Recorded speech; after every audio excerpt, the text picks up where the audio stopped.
प्रिय विद्यार्थियों, आज हम आपसे संघ राज्य संबंध या जिनको केंद्र राज्य संबंध भी कहते हैं, इस पर चर्चा करना चाहेंगे। मैं डॉक्टर संदीप सिंह चौहान, राजकीय महाविद्यालय पीपलखूंट से आपसे रूबरू हूँ। संघीय संविधान या केंद्रीय संविधान राष्ट्रीय प्रभुता और राज्य प्रभुता के बीच, जो कि ऊपरी दृष्टि से विरोधी जान पड़ती है, सामंजस्य पैदा करने का प्रबल प्रयत्न करता है। संविधान के अंतरंग से ही कुछ ऐसे प्रसंग उपलब्ध होते हैं जो सामंजस्य के तौर तरीकों पर प्रकाश डालते हैं। केंद्र और राज्यों की सरकारों के बीच सामंजस्यतापूर्ण संबंधों की स्थापना संघ प्रणाली को सहकारी संघवाद की संज्ञा दी जाती है, जिसमें परस्पर विश्वास और साझा करने की प्रवृत्ति पाई जाती है। इस व्यवस्था में संघीय सरकार शक्तिशाली तो होती है, किंतु राज्य सरकारें भी अपने क्षेत्रों में कमजोर नहीं होती। साथ ही दोनों ही सरकारों की एक दूसरे पर निर्भरता, पारस्परिकता इस व्यवस्था का मुख्य लक्षण होता है। संघवाद का बुनियादी तत्व है शक्तियों का विभाजन। सहकारी संघवाद में शक्तियों के विभाजन के उपरांत भी केंद्र एवं राज्यों के बीच अंतः क्षेत्रीय सहयोग पर बल दिया जाता है। यह सहयोग केंद्रीय एवं प्रादेशिक सरकारों के बीच ही नहीं, वरन विभिन्न प्रादेशिक सरकारों एवं असंख्य राजनीतिक संरचनाओं के मध्य भी दिखाई देता है। भारतीय संविधान में ऐसी स्थिति को अपनाने का प्रयास किया गया है। अमेरिका के संविधान के विपरीत, जिसमें केवल केंद्र सरकार की शक्तियों का स्पष्ट रूप से वर्णन मिलता है और अवशिष्ट शक्तियां राज्यों को प्रदान की गई हैं, जबकि भारत के संविधान ने केंद्र तथा राज्यों के बीच शक्तियों के विभाजन की एक अधिक निश्चित और सुस्पष्ट योजना को अपनाया है।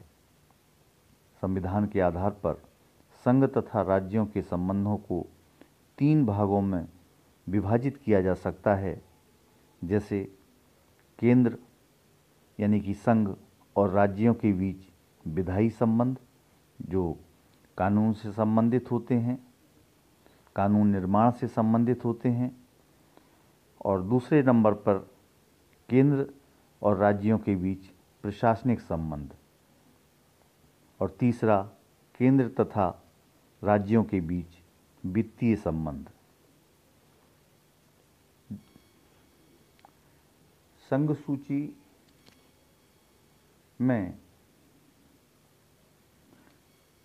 जो विषय शामिल हैं, इसमें राष्ट्रीय महत्व के ऐसे विषयों को रखा गया है जिसके संबंध में संपूर्ण देश को एक ही प्रकार की नीति को अपनाना आवश्यक है। इस सूची के सभी विषयों में विधि निर्माण का यानी कि कानून के निर्माण का अधिकार संसद को प्राप्त होता है। इस सूची में कुल 97 विषय शामिल किए गए हैं, जैसे रक्षा है, वैदेशिक मामले हैं, युद्ध और संधि से संबंधित मामले हैं, देशीकरण और नागरिकता के मामले हैं, विदेशियों का आवागमन है, रेल सेवाएं हैं, बंदरगाह हैं, हवाई मार्ग है, डाकतार है, टेलीफोन और वेतार के साधन हैं, मुद्रा निर्माण है, बैंक है, बीमा है, खाने हैं और खनिज आदि इसमें शामिल हुआ करते हैं। दूसरी सूची है राज्य सूची। इस सूची में साधारणतः वे विषय रखे गए हैं जो क्षेत्रीय महत्व के हैं। इस सूची के विषय पर विधि निर्माण का जो अधिकार होता है वो सामान्य राज्यों की व्यवस्थापिका को, यानी कि विधानसभा, और जिन राज्यों में विधान परिषद भी है तो कुल मिलाकर उनके राज्यों के विधानमंडल को प्राप्त है। और इस सूची में 66 विषय रखे गए हैं। इन विषयों में प्रमुख तौर पर पुलिस व्यवस्था, न्याय, जेल, स्थानीय स्वशासन, सार्वजनिक स्वास्थ्य, कृषि, सिंचाई और सड़क निर्माण आदि के कार्य शामिल किए गए हैं। तीसरी सूची है समवर्ती सूची। समवर्ती सूची में साधारणतः वह विषय रखे गए हैं जिसका महत्व संघीय और क्षेत्रीय दोनों के लिए ही समान है। इस सूची के विषय पर संघ तथा राज्यों तथा दोनों ही कानून निर्माण का कार्य कर सकते हैं। इस सूची में 47 विषयों को रखा गया है। यदि सूची के किसी विषय पर संघ तथा राज्य सरकार द्वारा निर्मित कानून परस्पर विरोधी हो तो सामान्यतः संघ का कानून ही मान्य समझा जाएगा।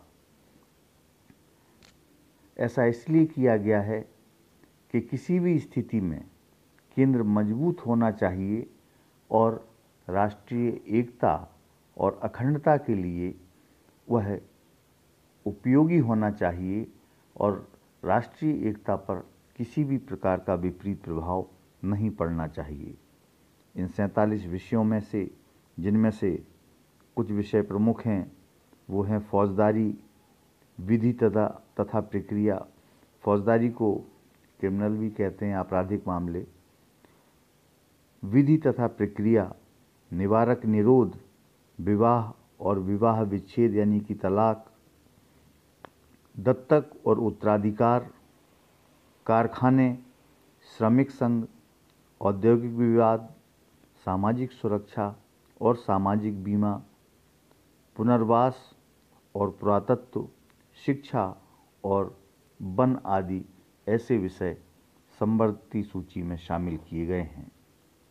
मूल संविधान द्वारा केंद्रीय सरकार और इकाइयों की सरकारों यानी कि राज्य सरकार के बीच जो शक्ति विभाजन किया गया उसमें 42वें संविधान संशोधन विधेयक 1976 द्वारा महत्वपूर्ण परिवर्तन किए गए हैं।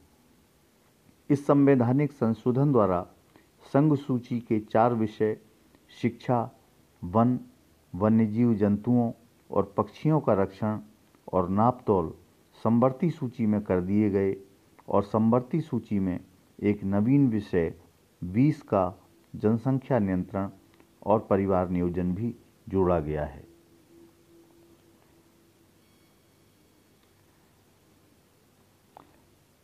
बयालीसवें संवैधानिक संशोधन द्वारा की गई इस व्यवस्था के फलस्वरूप गणना की दृष्टि से राज्य सूची के विषयों की संख्या घटकर 62 रह गई और समवर्ती सूची के विषयों की संख्या बढ़कर 52 हो गई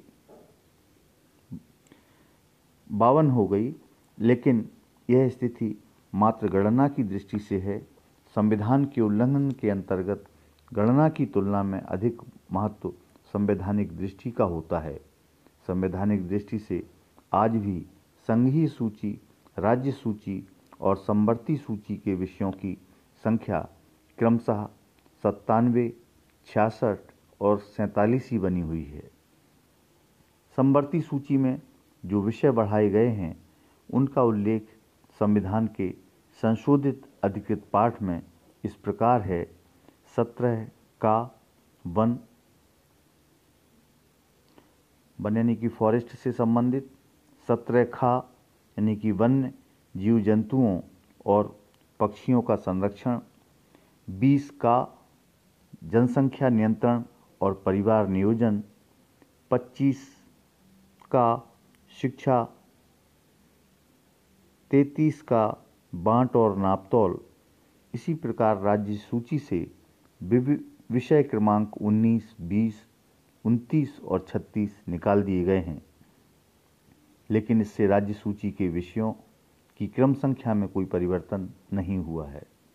भारत सरकार के विधि और न्याय विभाग द्वारा 1988 और उसके बाद 1992, 1996 और 2000 ईस्वी में प्रकाशित संविधान के अधिकृत पाठ और अन्य सभी प्रकाशनों में संघीय सूची, राज्य सूची और समवर्ती सूची के विषयों की संख्या क्रमशः 97, 66 और 47 ही बताई गई है और यही सही स्थिति भी है।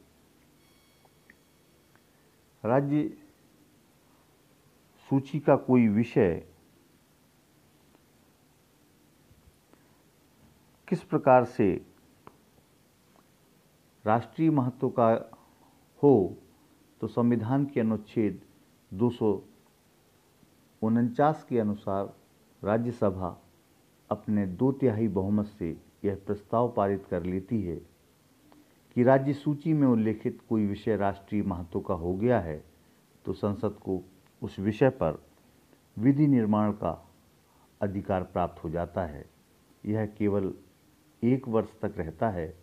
राज्यसभा प्रस्ताव स्वीकार करे तो अगले वर्ष की अवधि में 1 वर्ष की वृद्धि और कर सकती है।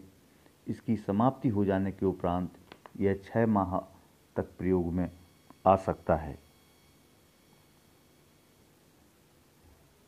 फिर महत्वपूर्ण बात यह है कि जब राज्य और उनके विधानमंडल संसद पर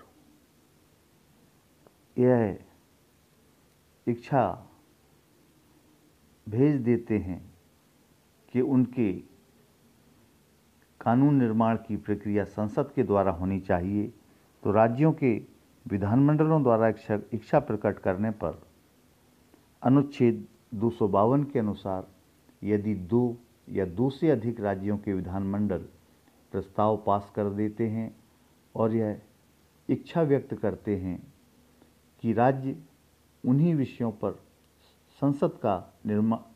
संसद द्वारा कानून का निर्माण किया जाए, तो उन राज्यों के लिए उन विषयों पर अधिनियम बनाने का अधिकार संसद को प्राप्त हो जाता है। राज्यों के विधानमंडल न तो उन्हें संशोधित कर सकते हैं और न ही उसे पूर्ण रूप से समाप्त कर सकते हैं। फिर तीसरी महत्वपूर्ण बात यह है कि संकट काल होने पर अनुच्छेद 250 के अंतर्गत संकटकालीन घोषणा की स्थिति में राज्य के समस्त विधायी शक्ति पर संसद का अधिकार हो जाता है। इस घोषणा की समाप्ति के 6 माह तक संसद द्वारा निर्मित कानून पूर्ववत ही चलते रहते हैं। विदेशी संबंधों या विदेशी राज्यों से जो संधियां होती हैं, जो समझौते होते हैं, उनकी पालना के लिए भी अनुच्छेद 253 के अंतर्गत यह व्यवस्था दी गई है कि यदि सरकार ने विदेशी राज्यों से किसी प्रकार की संधि या समझौता किया है अथवा उनके संयोग के आधार पर किसी नवीन योजना का निर्माण किया है, तो इस संधि के पालन हेतु 2 संघ सरकार को संपूर्ण भारत की सीमा क्षेत्र के अंतर्गत पूर्णतः हस्तक्षेप और व्यवस्था करने का अधिकार प्राप्त हो जाता है। इस प्रकार इस स्थिति में भी संसद को राज्य सूची के विषय पर कानून निर्माण का अधिकार मिल जाता है या प्राप्त हो जाता है।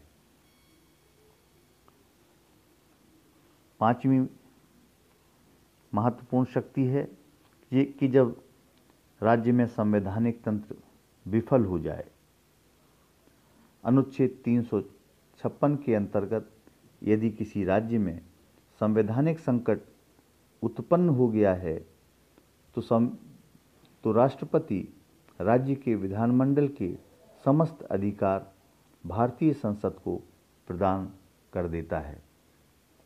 ऐसा हिंदुस्तान की आज़ादी के बाद 100 से भी अधिक बार हो चुका है और अनुच्छेद 356 के तहत राज्यों के संवैधानिक तंत्र विफल होने के नाम पर उस संबंधित राज्य में राष्ट्रपति शासन लगा दिया जाता है। कभी कभी इस विचार की या इस संवैधानिक व्यवस्था की कड़ी आलोचना भी हुई है, क्योंकि राजनीतिक दलों के आपसी समव्यवहार के कारण, द्वेषता के कारण, प्रतिद्वंद्विता के कारण भी इस प्रकार की राष्ट्रपति शासन को लागू अनेकों बार किया गया है। छठवीं विशेष बात है कि कुछ विधेयकों को प्रस्तावित करने और कुछ की अंतिम स्वीकृति के लिए केंद्र का अनुमोदन जरूरी होना या आवश्यक होना। कुछ विधेयकों को प्रस्तावित करने और कुछ की अंतिम स्वीकृति के लिए केंद्र का अनुमोदन आवश्यक होता है। ऐसी परिस्थितियों में संसद द्वारा राज्य सूची के विषयों पर कानून का निर्माण किया ही जा सकता है। इसके अतिरिक्त भी राज्य व्यवस्थापिका की राज्य सूची के विषयों पर कानून निर्माण की शक्ति सीमित है। अनुच्छेद 304 खा के अनुसार कुछ विधेयक ऐसे होते हैं जिनके राज्य विधानमंडल में प्रस्तावित किए जाने के पूर्व राष्ट्रपति की पूर्व स्वीकृति की आवश्यकता भी होती है। उदाहरण के लिए वे विधेयक जिनके द्वारा सार्वजनिक हित की दृष्टि से उस राज्य के अंदर या उसके बाहर व्यापार, वाणिज्य या मेलजोल पर कोई प्रतिबंध लगाए जाने हों।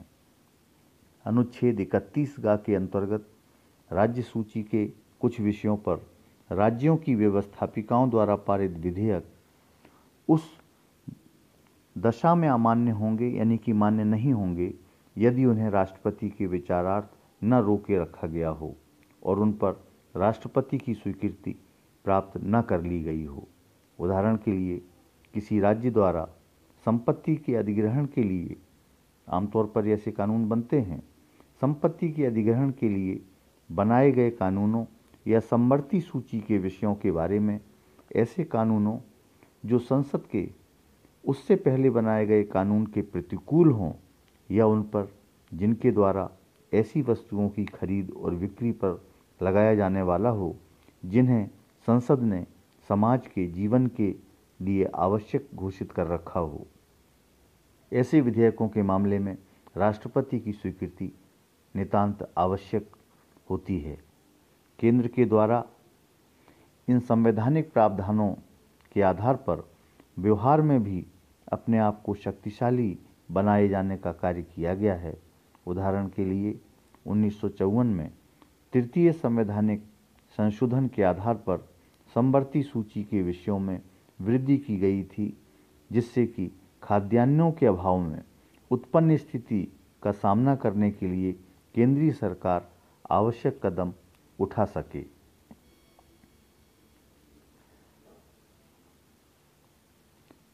राज्य सूची के विषयों पर केंद्रीय हस्तक्षेप।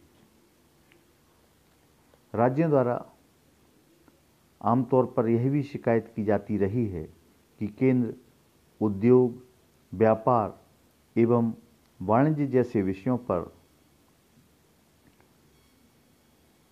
कानून बनाने लग गया है, जबकि ये विषय राज्य सूची में उल्लिखित हैं। सन 1951 में संसद ने उद्योग, विकास एवं नियंत्रण अधिनियम पारित किया, जिसमें उन उद्योगों का उल्लेख किया गया जिन पर जनहित में केंद्र द्वारा नियंत्रण करना आवश्यक था। धीरे धीरे अनेक उद्योगों को इस अधिनियम के अंतर्गत ले लिया गया। यही नहीं, रेजर पत्ती, कागज, गोंद, जूते, माचिस, साबुन आदि से संबंधित उद्योगों पर भी केंद्रीय सरकार का नियंत्रण स्थापित हो गया। राज्यों का यह मानना था कि इस प्रकार के अत्यधिक केंद्रीकरण से राज्यों का आर्थिक विकास अवरुद्ध हो सकता है। इस विश्लेषण से स्पष्ट है कि भारत में साधारणतः संघीय संसद और राज्यों की व्यवस्थापिकाओं के कार्यक्षेत्र संविधान द्वारा निर्धारित हैं, लेकिन विशेष परिस्थितियों में संघ सरकार द्वारा राज्य सरकार के कार्यक्षेत्र का अतिक्रमण किया जा सकता है। एक विचारक पायली ने लिखा है कि विधायी सत्ता के वितरण की समूची योजना से निसंदेह केंद्रीकरण की एक प्रबल प्रवृत्ति प्रकट होती है। डॉक्टर महादेव प्रसाद शर्मा ने लिखा है कि जब राज्यों के सिर पर संघ का भय सदैव विद्यमान रहता है तो उनसे यह अपेक्षा नहीं की जा सकती कि वे पूर्ण विश्वास के साथ अपने अधिकारों की मांग दृढ़तापूर्वक करेंगे। अमर नंदी ने लिखा है कि विशाल मूर्ति की भांति केंद्र ही सारे रंगमंच पर छाया रहता है। कुल मिलाकर केंद्र राज्य के जो संबंध हैं, उसका जो झुकाव है वो निश्चित तौर पर केंद्र की ओर अधिक है। जैसे खासतौर से आपातकाल की उद्घोषणा है, जब युद्ध, बाह्य आक्रमण, बाह्य मतलब बाहरी आक्रमण या राष्ट्रीय संकट को खतरा उत्पन्न हो जाए, तो ऐसी स्थितियों में संघ यानी कि केंद्र आपातकाल की घोषणा कर सकता है। उसी प्रकार अनुच्छेद 356 के अंतर्गत जब राज्यों में संवैधानिक तंत्र विफल हो जाए, तब संघ राज्यों की सत्ता पर राष्ट्रपति शासन के माध्यम से अपनी जो मर्जी है, अपनी जो इच्छा है, उसे अधिरोपित कर सकता है और उस संबंधित प्रदेश की जो समस्त शक्तियां हैं, उन शक्तियों को अपने हाथ में ले सकता है। एक और स्थिति आती है वित्तीय आपात की। अनुच्छेद 360 के अंतर्गत भारतीय संविधान में इसका उल्लेख किया गया है। बहुत प्रसन्नता का विषय है कि 1950 में संविधान लागू होने से लेकर आज 2020 तक ऐसी नौबत हिंदुस्तान के अंदर नहीं आई कि कभी भी वित्तीय आपात लागू करना पड़ा हो। लेकिन अनुच्छेद 352 के अंतर्गत राष्ट्रीय आपात कई बार लागू हुआ है और अनुच्छेद 356 के तहत तो 100 से भी अधिक बार इसका प्रयोग किया गया है, राष्ट्रपति शासन का प्रयोग किया गया है। कई बार यह प्रयोग उचित भी था और कई बार अनुचित भी था कि राज्य की विधानसभा द्वारा निर्वाचित सरकार को, कार्यपालिका को भंग करना और राष्ट्रपति शासन लगा देना, यह एक विवाद का, विचार का और विमर्श का मुद्दा है। लेकिन फिर भी तत्कालीन संविधान निर्माताओं ने निश्चित तौर पर यह सोचा था कि राज्य व्यवस्था में केंद्र का हस्तक्षेप रहना चाहिए, क्योंकि यदि केंद्र का इतना हस्तक्षेप नहीं रहेगा तो राष्ट्रीय एकता और अखंडता पर कभी भी आघात हो सकता है। इस दृष्टिकोण से जो